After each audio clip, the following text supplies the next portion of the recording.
दर्शकगण, श्रोतागण, भाई और बहनों, मातृशक्ति को नमन। खास, विशेष, मनमोहक, हमारे चित्त को समाधि देने वाला, चित्त को प्रसन्न करने वाला, रोम रोम को पुलकित करने वाला, हमारे भीतर प्रसन्नता के भाव भरने वाला और हमारा एक अच्छा जीवन बने, एक सुखी जीवन बने, शांतिमय जीवन बने, जिसके अंदर धर्म दर्शन की बात हो, अध्यात्म की बात हो, हम सबके साथ में मैत्री करें और सबके साथ बड़े प्रेम के साथ जिएं। इस तरीके के एपिसोड प्रस्तुत करने वाला कार्यक्रम में आपका हार्दिक स्वागत है, अभिनंदन है, सत्कार है। कार्यक्रम का मुख्य उद्देश्य यही है कि हमारी भारतीय संस्कृति के जो मूल्य गिर गए हैं उनकी हम पुनर्जागरण कैसे कर सकते हैं, उनकी पुनर्स्थापना हम कैसे कर सकते हैं, इसी संबंध के अंदर ये आज हमारा जो है कार्यक्रम है। तो इसी क्रम के अंदर हम जो आज जो हमारा कार्यक्रम देने जा रहे हैं, ये हमारी चुनाव प्रक्रिया से, हमारे लोकतंत्र से जुड़ा हुआ है। आज का हमारा विषय है प्रजातंत्र में चुनाव प्रक्रिया। भाई और बहनों, दर्शक श्रोतागण, आप इतिहास को पढ़िए तो आपको मालूम होगा कि हर समय कोई न कोई हमारे परतंत्र जो है वो राज्य करने वाला हुआ करता था। बहुत पुराने समय से जो राजा का तंत्र चलता था, जिसको कि राजतंत्र कहा जाता है, और वो पीढ़ी दर पीढ़ी जो है वो जब राजा का बेटा नया राजा बनता था फिर उसका बेटा राजा बनता था और इस तरीके से प्रक्रिया चलती रहती थी। और उसके बाद के अंदर जो आया वो प्रजातंत्र आया, वह लोकतंत्र आया और वो सबको अच्छा लगा, क्योंकि इसके अंदर सर्वोदय की भावना है। इसमें सभी को अपनी प्रोग्रेस बताने का, सबको अपना विकास करने का, अपना टैलेंट बताने का अवसर मिलता है और हर को चांस भी मिलता है। इसीलिए प्रजातंत्र के लिए कहा गया है, इसको लोकतंत्र भी कहा जाता है। प्रजातंत्र का अर्थ होता है प्रजा के द्वारा, प्रजा के लिए और प्रजा से, यानी इस लोकतंत्र की जो है वो पूरी जो बागडोर होती है प्रजा के हाथ में होती है, वो लोगों के हाथ में रहती है, जनता के हाथ में होती है। इसलिए उसको हमको प्रजातंत्र कहते हैं, लोकतंत्र कहते हैं या जनता का तंत्र कहा जाता है। और आजकल विश्व के 210 देशों के अंदर प्राय सभी देशों के अंदर लोकतंत्र है, प्रजातंत्र है। और हिंदुस्तान हमारा सबसे बड़ा प्रजातांत्रिक कंट्री है, क्योंकि हमारे देश की आबादी 130 करोड़ है वर्तमान के अंदर और हर विश्व का 5वां नागरिक भारतीय है। तो ये हमारे लिए गर्व और गौरव की बात है कि हम विश्व के अंदर अपना एक बहुत बड़ा अस्तित्व रखते हैं और हमारा एक पूरा जो तंत्र है प्रजातंत्र है और उसकी सुंदर व्यवस्था है, शुरू से सुंदर व्यवस्था की गई है। जब से हमारा देश आज़ाद हुआ तो उसके बाद के अंदर जो हमारा 26 जनवरी 1950 को जो है हमारा प्रजातंत्र संविधान लागू किया गया। संविधान के अंदर सब बातों को जोड़ा गया कि हमारे भारत की जो हर सदस्य जो है वो भारत का नागरिक होगा और उसको समान अधिकार होंगे आगे प्रोग्रेस करने के लिए, या उसकी जो बेसिक फैसिलिटी है, रोटी, कपड़ा, मकान, शिक्षा, चिकित्सा है, वो मुहैया कराने का कार्य सरकार का होगा। इसीलिए सरकार बनाई जाती है कि लोगों के विकास का ध्यान रखे, लोगों की सुविधा का ध्यान रखे। बिजली है, पानी है और सड़कें हैं और हमारे जितने भी जीवन यापन के साधन हैं, उन साधनों पे लॉ एंड ऑर्डर है, उनका ध्यान सरकार रखे। इसीलिए प्रजातंत्र की बात की गई है। अब देखिए, प्रजातंत्र के अंदर दो तरह के पक्ष होते हैं। एक तो होता है जो शासन करने वाला पक्ष होता है और एक विपक्ष होता है।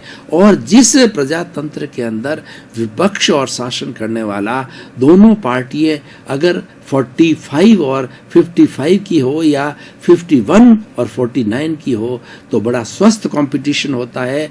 तो ऐसा जो शासन करने वाला जो मंत्रिमंडल है वो कभी भी शोषण नहीं कर सकता, बदमाशी नहीं कर सकता, करप्शन नहीं कर सकता, लोगों का अहित नहीं कर सकता है, क्योंकि उसका विपक्ष पावरफुल होता है।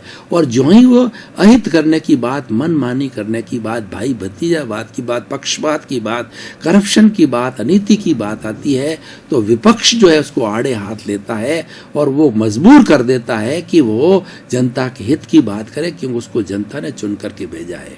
देखिए, इसकी प्रणाली, हमारी जो प्रजातंत्र के अंदर चुनाव की जो प्रक्रिया है बहुत शुद्ध प्रक्रिया है। यहाँ पर क्या है कि हमारे अलग अलग पार्टियाँ बनी हुई है, कुछ राष्ट्रीय स्तर की पार्टियाँ हैं और कुछ प्रांतीय स्तर की पार्टियाँ होती है, और हर व्यक्ति जो अपना अपना सेवा करना चाहता है उस पार्टी का सदस्य होता है। पार्टी के जो है बैनर के तले जो है वो अपना प्रतिनिधित्व करता और कार्य करता है।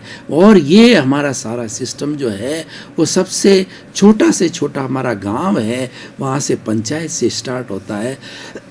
पंचायत के अंदर डेमोक्रेटिक चुनाव होते हैं, वार्ड पंच से लगा के सरपंच तक के, सबको बड़ा डेमोक्रेटिक वे के अंदर होता है, सबको मत देने का अधिकार होता है, और उस मत के अधिकार में जो विजयी होता है वही जो है वो सरपंच बनता है, वार्ड पंच बनता है और गांव का विकास करता है। इसी के अनुसार जब हम आगे बढ़ें तो आगे बढ़ने हमारे जिले स्तर के ऊपर, हमारे प्रांत के स्तर पर सरकार होती है जो विधानसभाएं कहलाती है। विधानसभा जैसी मान लीजिए उदाहरण के लिए हमारा राजस्थान के अंदर 200 विधानसभा कोटा है, और ये उस प्रांत की जितनी जनसंख्या होगी उस रेशियो के आधार पर उसका प्रतिनिधित्व होता है, क्षेत्र के आधार पर प्रतिनिधित्व होता है। पूरे राजस्थान को 200 जैसे हमारे प्रतिनिधि है, तो पूरे राजस्थान की जो हमारी सीमाएं हैं, बॉर्डर है, उसको उस सीमाओं को जो 200 भागों में विभाजित किया है, और वो जो है विधानसभा क्षेत्र कहलाता है। उस विधानसभा क्षेत्र से एक एमएलए या एमएलसी, जो कहीं पर एमएलसी भी बोलते हैं, वो विजयी होकर के आता है, और जिसके अंदर ज़्यादा संख्या जिस पार्टी की होती है वो उसकी सरकार बनती है, और जो बड़ी पार्टी होती है वो विपक्ष की पार्टी होती है, और विपक्ष और पक्ष मिलकर के अच्छा संचालन चलाते हैं, क्योंकि दोनों का ध्येय ये होता है हमें समाज का कल्याण करना है, हमें लोगों का भला करना है, लोगों की बेसिक फैसिलिटी को ठीक करना है, लोगों के तकलीफ को दूर करना है, लोगों की शिक्षा है, चिकित्सा है, भरण पोषण है, रोजगार है, उनकी प्रतिदिन की जो सुविधाएं हैं, बिजली है, पानी है, सड़क है, टेलीफोन है, इन सब की व्यवस्थाओं का ध्यान रखना, इसीलिए ये चुन करके आते हैं। देखिए, अब प्रजातंत्र को शुद्ध रखने के लिए वैसे तो सारी बागडोर जनता के हाथ में है, लेकिन फिर भी हमारे भारतवर्ष के अंदर मुख्य कमियां क्या है कि यहाँ पर हमारे जो है एजुकेशन की कमी है, हमारी शिक्षा की कमी के कारण जो है वोटर्स को परचेज कर लिए जाते हैं, और कुछ पार्टियों के अंदर ऐसे बैड एलिमेंट्स होते हैं जो पैसे के दुरुपयोग के द्वारा, नशे के दुरुपयोग से कोई सामान दे के कैश और काइंड के अंदर जो है वोटर को परचेज कर लेते हैं और अपने हक के अंदर अधिक वोट डाल देते हैं। और बहुत से अनैतिक सिस्टम भी होते हैं कि जोर से जो है वो जो जहाँ पे जो हमारा चुनाव केंद्र होता है वहाँ पेटियों को अदला बदली कर देते हैं। आजकल तो सारी इलेक्ट्रॉनिक व्यवस्था कर दी है, लेकिन इलेक्ट्रॉनिक व्यवस्था के अंदर भी कई बार बदमाशी हो जाती है। तो सारे अनैतिक कार्य, जहाँ पर नैतिक कार्य होते हैं वहाँ लोग अनैतिक कार्य भी करने लग जाते हैं, जो गलत है, क्योंकि सबका दिमाग एक जैसा नहीं है।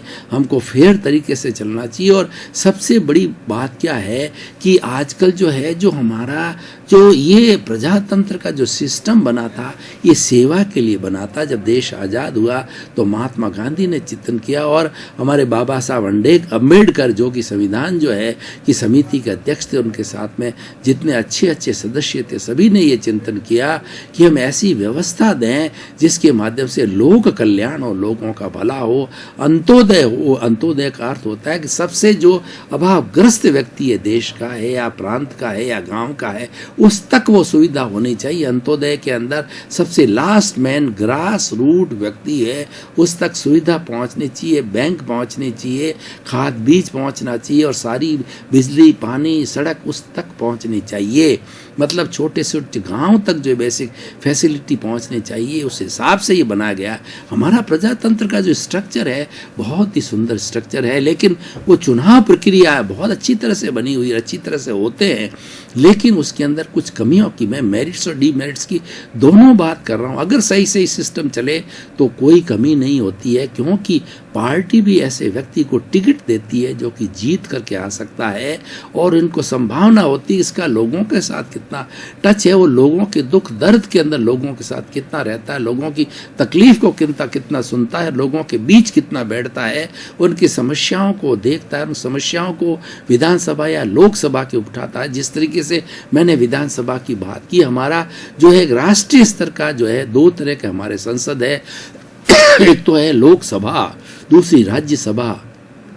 लोकसभा के अंदर हर 5 साल के बाद में एमपी चुन करके आते हैं और राज्यसभा के अंदर जो है 6 वर्ष के लिए सांसद जो है अपनी अपनी पार्टी जिस रेशियो से एमपी होते हैं उस रेशियो से उनकी पार्टी 6 साल के बाद के चेंज होते रहते हैं, वो चुन करके जाती है और दोनों लोकसभा और राज्यसभा मिल करके किसी को बिल को पास कर लेना। उनकी अलग पहले लोकसभा में बिल पारित होता है, फिर राज्यसभा में पारित होता है, फिर राष्ट्रपति के पास जाता है, फिर नियम बनता है। और देश की हमारी कितनी प्रजातंत्र की सुंदर व्यवस्था है, किसी को मनमानी करने की यहाँ पर कोई गुंजाइश नहीं है।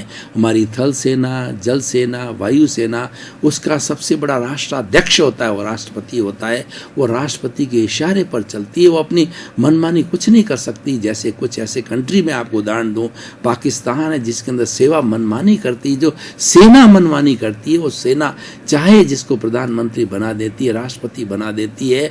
मतलब सेना जो है लोकतंत्र पर हावी है, इसलिए सही अर्थ में वहाँ लोकतंत्र प्रजातंत्र नहीं है। सारी व्यवस्था जो राष्ट्राध्यक्ष है वो राष्ट्र का प्रथम नागरिक है, उसके अधीन रहनी चाहिए। और जो हमारा कैबिनेट है जिसके अंदर प्रधानमंत्री और अन्य हमारे जो डिपार्टमेंट्स के मंत्री होते हैं, सारे एमएलए, एमपीज और सांसद जितने भी राज्यसभा है वो राष्ट्रपति के अधीन रहते हैं और वहीं से उसका संचालन होता है और वहीं से बिल पास होने पर लागू होता है। ऐसा नहीं होता है कि लोकसभा ने पास कर दिया और वो बिल बन गया या राज्यसभा अकेले ने पास कर दिया बिल बन, नहीं। लोकसभा राज्यसभा अपनी अपनी जो कुछ भी मर्यादाएं हैं उसके अनुरूप उसको पास करके राष्ट्रपति के पास जाता है, फिर वह अध्यादेश जारी होता है, फिर वो उसको राजपत्र होता है और फिर हमारे लिए कानून बनता है। सारे कानून जो है इस तरीके से बनाया जाता है। उस कानून के अंदर बड़ी बहस चलती है, कानून लोगों के लिए हितकारी है या अहितकारी है। लोगों का हित करने वाला होता है तो कानून ड्रॉप हो जाता है, क्योंकि विपक्ष भी बहुत पावरफुल होता है, उसको पारित नहीं होने देता है, उसके लिए बहस की जाती, वो जो है वो ऐसा गलत प्रस्ताव है वो गिर जाता है। तो भाई और बहनों, दर्शक श्रोतागण, मैं बात कर रहा था चुनाव प्रक्रिया की। चुनाव प्रक्रिया के अंदर देखिए कि जो पार्टी जिसको टिकट देती है वो व्यक्ति जो उसका कन्वेंसिंग का समय होता है उस समय में लोगों के सामने जाते हैं, अपना जो है जो मैनिफेस्टो है, अपना जो सारा जो बनाते हैं कि हम ये कार्य करेंगे, उस मैनिफेस्टो के अनुसार जो है लोगों से वार्तालाप करते हैं और लोग जो उसको देखते हैं किसका अच्छा मैनिफेस्टो है, कौन हमको अच्छा आराम दे सकता है, कौन हमारा विकास कर सकता है, तो ऐसे लोगों को वो चयनित करते हैं और अच्छे लोग आते हैं। इसीलिए इसके अंदर ये ध्यान देना चाहिए कि पार्टियों को भी चरित्रवान व्यक्तियों को देना चाहिए। ऐसे लोग जो कि बिजनेस बना दिया, जिसने सेवा नहीं करके मात्र पैसे कमाना और अपनी जेबें भरना का, ऐश आराम करने का और सत्ता का सुख भोगने वाले लोग होते हैं, तो ऐसे लोगों को टिकट न दिया जाना चाहिए। और टिकट दे भी दिया मान लो किसी पार्टी ने, तो हमारी जो जनता है उसको बहुत जागरूक रहना चाहिए, उसको जीत हासिल नहीं होनी चाहिए। गलत व्यक्ति जाएगा तो हमारा कल्याण नहीं करेगा, हमारा बुरा करेगा और हमारे पैसों को लूट लेगा, अपना घर भरेगा, अपना जेब भरेगा और वो बहुत पैसा कमा लेगा और एक बिजनेस बना लेगा। वैसा कार्य नहीं होना चाहिए। अब देखिए, ये तो सारी पॉजिटिव बातें हो गई है। अब नेगेटिव बातें भी हमारे जो है इस प्रजातंत्र की प्रक्रिया के अंदर आ गई है। भाई भतीजावाद बहुत चलने लग गया है। जो कि टिकट दिया जाता है व्यक्ति की योग्यता पर दिया जाना चाहिए, लेकिन जो पावरफुल टिकट देने वाले होते हैं वो भाई भतीजावाद के शिकार हो जाते हैं। अपने बेटों को, अपने भतीजों को, अपने रिश्तेदारों को टिकट दे देते हैं, तो उसके अंदर नुकसान तो उस पार्टी को होता ही है, वो व्यक्ति हार जाता है। लेकिन क्या है कि ये दे दिए जाते हैं और कई बात से कई और दूसरे क्या माइनस पॉइंट ये आ गया कि जो टिकट दिया जाता है वो भी पैसों पर आधारित हो गया। करोड़ों रुपया दे करके टिकट को परचेज किया जाता है। अब देखिए, कोई व्यक्ति अगर करोड़ों रुपया दे करके टिकट को परचेज करता है तो नुकसान में थोड़ा ही रहेगा। जिसने जितने करोड़ दिए उसे डबल जो है वो वसूल करेगा अपने 5 साल के एमएलए शिप के अंदर कहिए या एमपी शिप में कहिए, तो वो तो एक बिजनेस बन गया। इसको रोका जाना चाहिए, क्योंकि ये व्यापार नहीं है, ये सेवा का कार्य चाहिए, दो अलग अलग फील्ड होने चाहिए।